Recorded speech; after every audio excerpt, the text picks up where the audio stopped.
Bonsoir Karine Le Marchand. On se souvient que vous aviez promis de monter sur les tracteurs, d'aller voir les agriculteurs dont vous parlez de leurs conditions de vie depuis près de 20 ans maintenant. Pourquoi est-ce que c'était si important pour vous d'être auprès d'eux aujourd'hui ?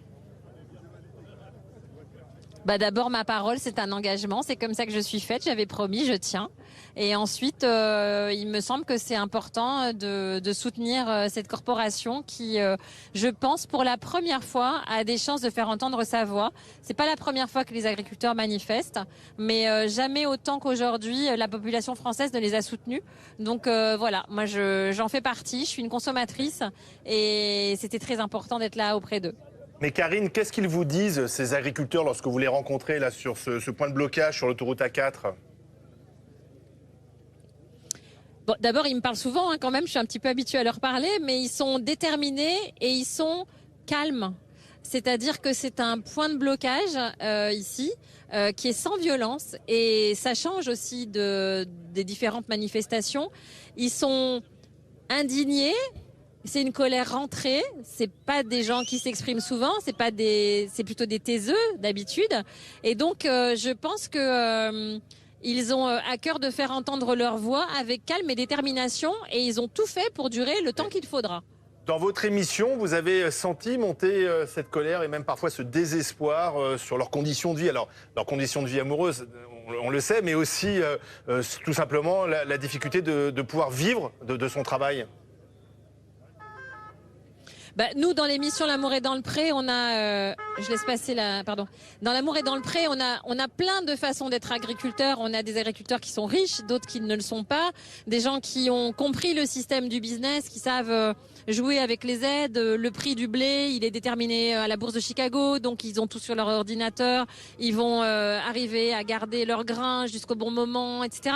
Et d'autres, notamment les éleveurs et les maraîchers, sont les parents pauvres de la PAC et ce sont les gens qui sont les moins aidés et voilà, mais tous me disent à quel point la paperasse devient insupportable, les contrôles aussi les empêchent de travailler et à quel point ils sont plus les mains dans la terre comme ils voudraient le faire, mais ils sont dans d'autres problématiques qui n'existaient pas auparavant.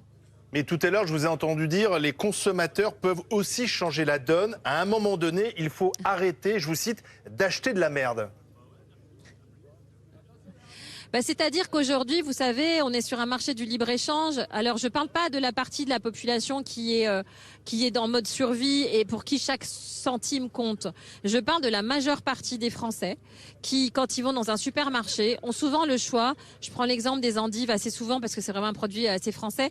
Et ils ont le choix entre 2-3 types d'endives. Ils ne regardent pas forcément d'où l'endive vient, ils vont regarder au prix. Et pourtant, si on rajoute quelques centimes d'euros, mais pas au supermarché, aux producteurs, on peut sauver la vie des producteurs. La différence, c'est la transparence. Et aujourd'hui, à chaque fois qu'il y a une promotion, c'est aux producteurs qu'on fait payer les baisses de prix. Il y a une loi qui n'est pas appliquée qui s'appelle la loi Egalim, où les prix des producteurs doivent être à la base. Et encore aujourd'hui, malgré cette loi, ça n'est pas appliqué et ça n'est pas normal. Ouais, mais Karine Le Marchand, je regardais un peu les réactions à votre venue là, sur les réseaux sociaux. C'est Karine Le Marchand, elle s'est fait une opération une opération de pub facile, et puis en plus elle a fait Madame Genre avec ses croissants. Je viens distribuer les croissants aux paysans, quoi. Qu'est-ce que vous voulez que je réponde ? Je m'en fous. C'est vous qui me demandez une interview, c'était même pas prévu, j'ai dit non à tout le monde. C'est pas ça, c'est votre venue. Moi je suis venue voir les agriculteurs. C'est votre venue tout à l'heure. Non, mais tout va bien. Auprès des agriculteurs, c'est ça. Et donc, il ne faut pas venir, j'ai pas compris. Fallait pas venir pour 2-3 rageux. J'ai besoin de faire de la com, en fait, vous pensez à mon âge. J'ai pas besoin de faire de com en venant ici. Et je me fous complètement, en fait, de ces gens-là. Voilà. C'est une bonne réponse. Merci, Karine. Merci, Karine Le Marchand. Et vous avez le soutien de notre agriculteur qui est sur le plateau. Qui vous faut leur demander. Vous savez, je pense qu'il faut leur demander à eux. Je pense qu'il faut leur demander à eux, savoir s'ils pensent que je fais de la com ou pas. C'est eux qui sauront la réponse.